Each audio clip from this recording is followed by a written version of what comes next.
privileged tonight to be able to introduce Kim Popovits.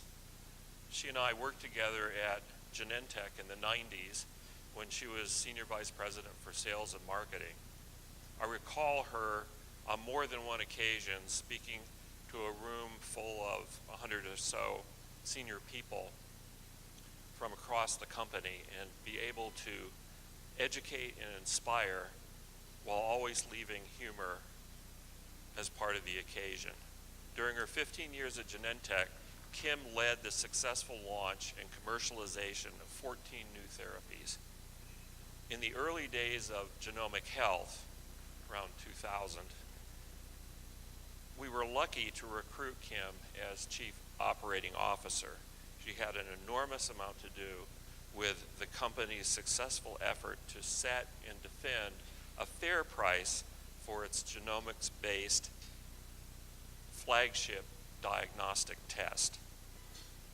At the time, at first blush, this seemed a high price that we were trying to strike in the low-margin world of the diagnostics industry.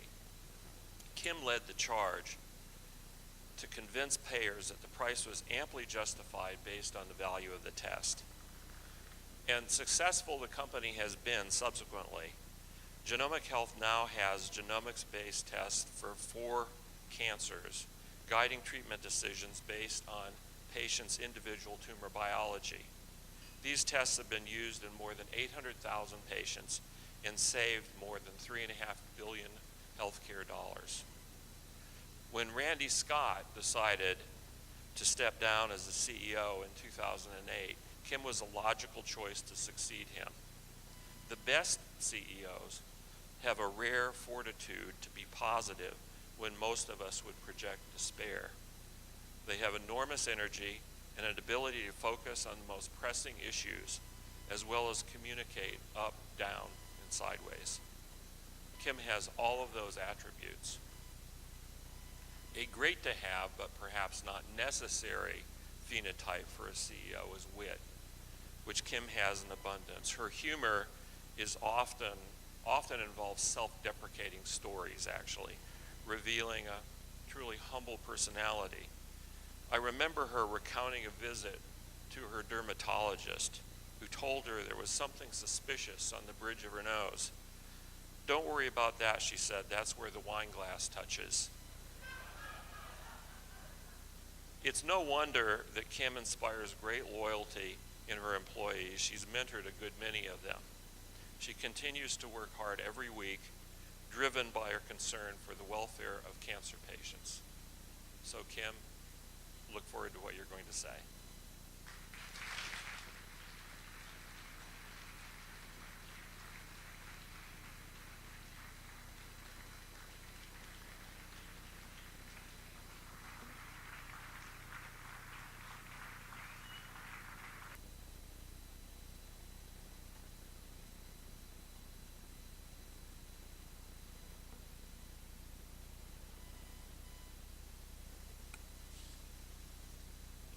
Thank you.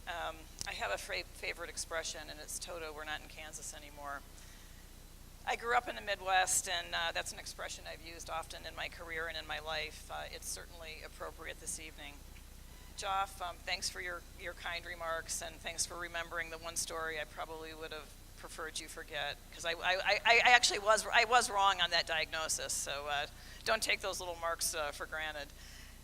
And I also want to thank the American Liver Foundation. This is quite an honor, but importantly to thank you for what you do. And Dan, I want to thank you for sharing your story tonight. It was such an inspiration. Very important for us all to be continuing this work together. I feel a little bit guilty being recognized for something that really never felt like work to me. The past 3 decades shared by Genentech and Genomic Health have inspired me to believe in possibilities that I never thought were imaginable. I joined Genentech in the 80s, and biotech seemed risky, and I got lots of advice to not go do that. Star Wars, it's not going to work, everything you just heard our former speaker say. But again, I wanted to be part of something bigger. I was really intrigued by the idea of treating disease by harnessing biology. 15 years later, I learned of the vision through Joff and Steve and Randy for genomic health, and I had that same feeling again. I just really wanted to be part of something that I had never imagined could happen in treating healthcare. So the opportunity to lead genomic health was really, what inspired me was the opportunity to stop one-size-fits-all medicine in cancer. Who wouldn't want to do that, right? Taking that risk has been a great gift to me. I'm most grateful to have been trusted to share the story of many authors. Being here tonight, I loved the reception. I felt like I was a bit at a reunion, former colleagues from Genentech, and really thinking about how our industry works. And as big as it seems, it's really not all that big. And to be among this crowd is just an extreme honor.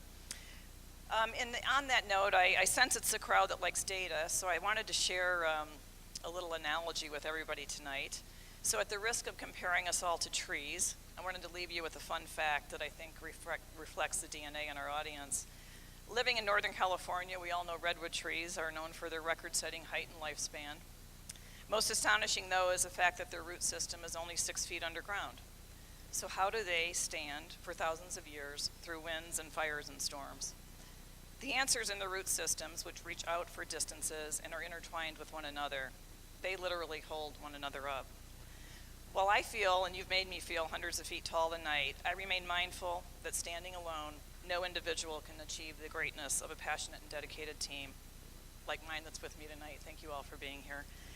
Let's all celebrate the fact that our roots are grounded in an amazing forest, nurtured by hearts, smarts, and our unwavering fortitude.